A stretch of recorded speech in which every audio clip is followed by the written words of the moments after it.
Salut! Les adaptations de jeux en film, ça existe depuis longtemps, autant en animation qu'en live action. Parfois c'est très bien, parfois pas du tout, et puis il y a aussi le cas des adaptations d'Uwe Boll. Alors si vous connaissez pas Uwe Boll, c'est un réalisateur allemand connu pour ses adaptations de jeux vidéo très merdiques. Et si vous voulez en savoir plus, allez mater Cross de Karim Debache. Mais bref, au-delà des adaptations officielles, il existe plein d'adaptations non officielles. Et non, je ne parle pas des bootlegs, ou contrefaçons en français, mais bien de projets réalisés par des fans passionnés et indépendants du CNC, avec peu de moyens et qui durent la plupart du temps moins de 20 minutes. Donc ne vous attendez pas à voir des effets spéciaux à 10 millions de dollars, et vous vous doutez bien que tous les projets montrés dans cette vidéo sont à but non lucratif, et ne sont affiliés d'aucune manière aux licences des jeux qu'ils adaptent. On va commencer avec Dawn, un fan-film sur Minecraft en prise de vue réelle, comme on pouvait en trouver dans les vidéos de Smosh à l'époque. Ce court-métrage est réalisé par le youtubeur Skyminer qui joue lui-même le rôle de Steve. Je vais pas vous raconter le lore de Minecraft, mais on va plus se pencher sur les détails. Steve et Alex se réveillent avec un livre de craft qui leur indique quoi construire. Et tous les ennemis, à l'exception des zombies, ont été modélisés pour être rendus réalistes. D'ailleurs, maintenant vous saurez qu'un creeper est constitué de feuilles.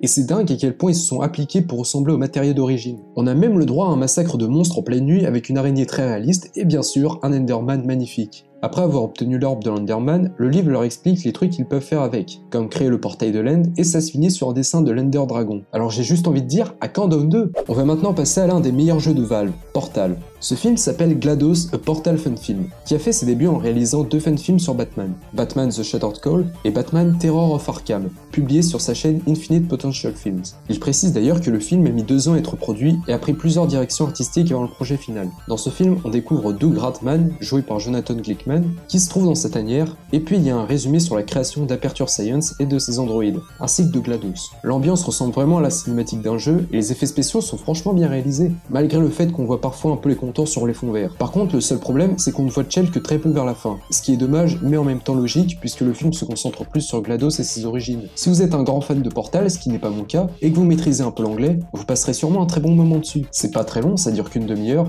et en plus, la fin risque de vous surprendre. Et pour les fans d'Half-Life, ils ont aussi annoncé faire un fan film dessus, Half-Life Ravenholm, avec une cagnotte qui ne se fera malheureusement pas, car la cagnotte n'a reçu que 836 € sur les 58 000 de prévus. C'est dommage, mais je vous conseille quand même d'aller voir les autres créations de Jonathan Glickman, car elles méritent d'être partagées. On continue avec Metroid, et pour ce cas-là, on ne parlera pas d'un, mais de 2 fan-films. Le premier, intitulé tout simplement Metroid, et le deuxième, Metroid Attack of Ridley. Les deux films contiennent la même actrice qui incarne Samus, Ainsley Bircher, qui est également artiste et fabricante de cosplay, et elle a d'ailleurs créé sa propre armure. Le premier fan-film, plus court que l'autre car il dure moins de 5 minutes, est réalisé par les frères Brandon et Divan Davidson et Gary Zabo, publié sur la chaîne The Backyard Filmmakers, qui ont déjà fait d'autres trailers de fan-films de jeux comme Pokémon, Zelda, Mega Man X, mais aussi autre chose comme le roman Artemis Fowl et Gargoyles, les anges de la nuit. Samus arrive sur Zebes avec des plans en found footage comme dans les Metroid Prime, et très vite elle croise Ridley, qui certes n'a pas un cosplay très réaliste, mais bon on va pas chipoter. La base dans laquelle elle se trouve lui demande d'évacuer les lieux, alors elle retourne dans l'espace. Puis il y a des vaisseaux pirates qui lui tirent dessus, et Samus atterrit sur une planète. Elle tire sur 2-3 monstres et puis ça se finit comme ça, avec un mot du réalisateur à la fin. Le deuxième fan-film, réalisé par Devin Graham, a quant à lui été publié sur la chaîne Devin Supertramp.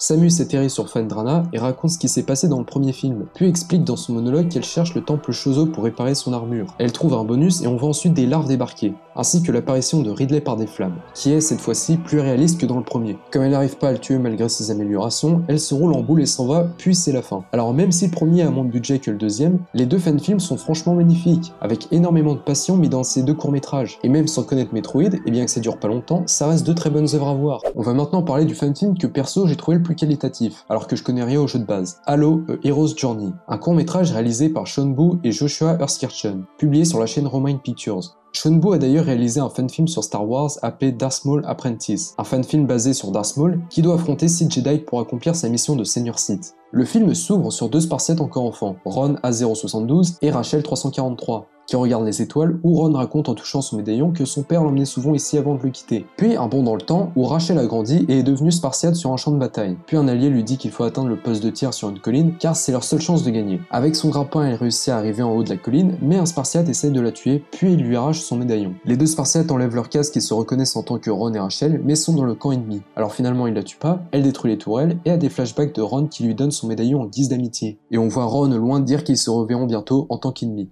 Et sérieusement, je pense que c'est le meilleur fan-film que j'ai pu voir jusqu'ici. C'est tellement bien réalisé au niveau de la mise en scène, du jeu d'acteurs, des costumes, etc.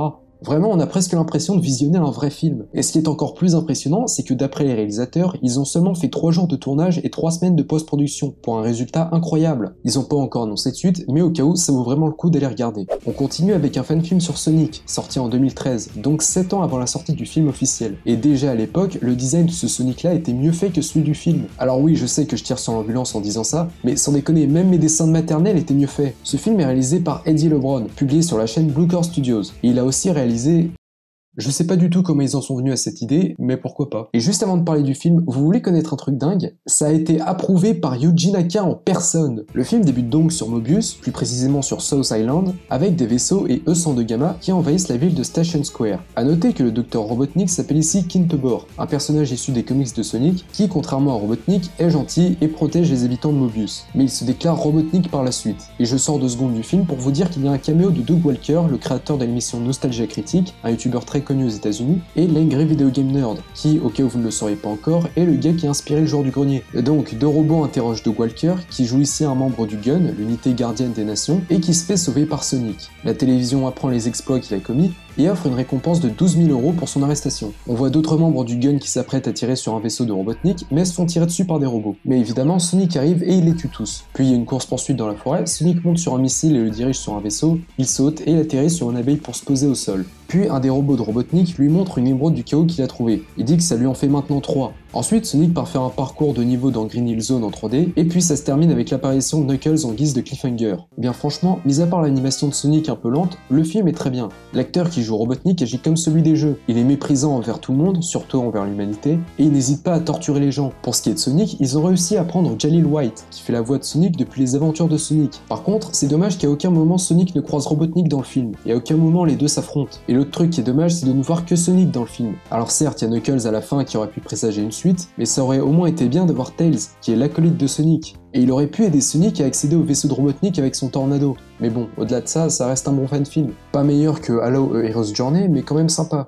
Si vous n'êtes pas nouveau sur cette chaîne, vous devriez savoir que j'adore Megaman, et c'est pour ça qu'on va terminer sur cet autre film d'Eddie LeBron, sorti il y a 13 ans, appelé tout simplement Megaman. Et pour le coup, il dure 1 heure, donc je vais en parler rapidement. Alors, les Dr Light et Willy créent des robots pour aider l'humanité, et Light reçoit un prix Nobel. Puis ils fabriquent Rock'n'Roll, mais Willy est jaloux de son succès, alors il utilise les robots Master qu'ils ont tous les deux créés pour qu'ils dominent le monde. Donc Megaman enfile sa tenue de combat et va arrêter le robot, puis Roll se fait kidnapper par un faux Megaman créé par Willy. Donc le vrai Megaman part la sauver, il combat Willy, Willy s'avoue vaincu, et tout rentre dans l'ordre. Alors oui, les acteurs qui jouent Megaman et Roll ne sont pas des enfants, oui certains robots ressemblent pas du tout à leur version d'origine, oui la 3D et les effets spéciaux sont vraiment pas ouf, oui je fais que répéter les mêmes choses depuis le début, mais tout ça on en a rien à foutre. Le côté fait maison peut en décourager certains, surtout sur 1h30 de long métrage, mais le film a vraiment fait des efforts pour être le plus fidèle possible au jeu. Et puis en dépit des mauvais effets spéciaux, les acteurs jouent quand même très bien, surtout l'acteur qui joue le Dr Willy et qui se déchaîne dans son rôle. Et c'est aussi une bonne idée d'avoir tourné les scènes de combat de boss en plein air, plutôt que dans une salle avec peu d'espace, parce que si c'était tourné sur fond vert dans une 3D avec peu de moyens, on se serait vite lassé. Alors bien sûr, il reste plein d'effets 3D qui certes ne sont pas au niveau de Halo A Hero's Journey,